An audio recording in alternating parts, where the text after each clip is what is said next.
Julio Cortázar. Ce qui m'a frappé en vous lisant, c'est la construction musicale de certaines nouvelles. Ah. Oui.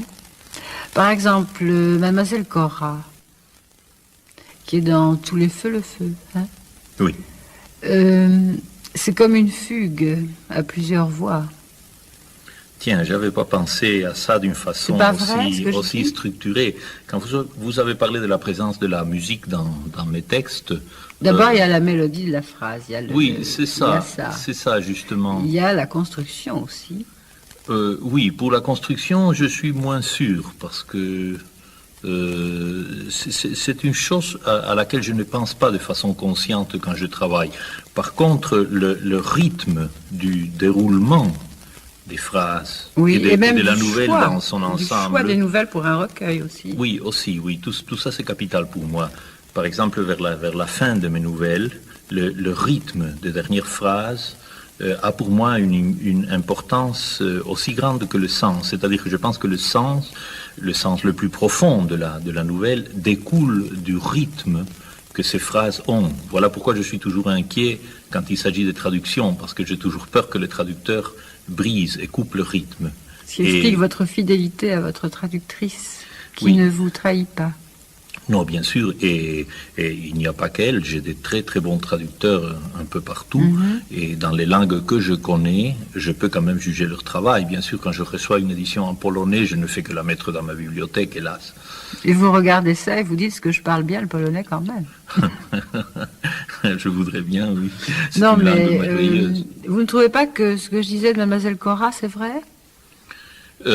J'imagine que c'est vrai. Vous savez, on écrit pas mal de thèses sur mes livres et je trouve des démonstrations parfois absolument extraordinaires sur certains contes, certains romans de moi, que j'imagine sont vrais, sont exacts. Elles ne coïncident pas toujours avec ma propre vision de ce que je fais.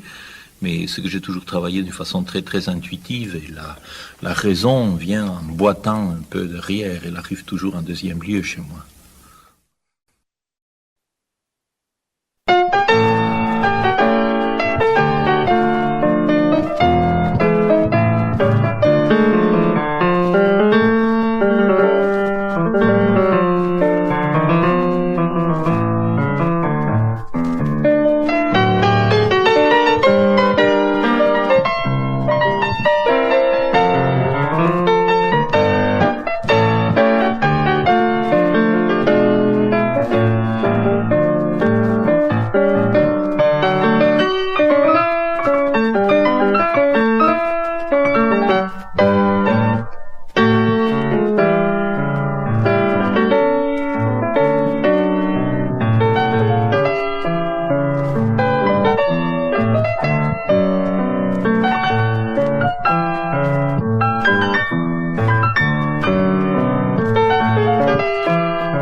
C'est tellement beau Superbe. que j'ai goûté plusieurs aujourd'hui. Mhm. Et alors, ça, El Pescante par Sebastian Piana.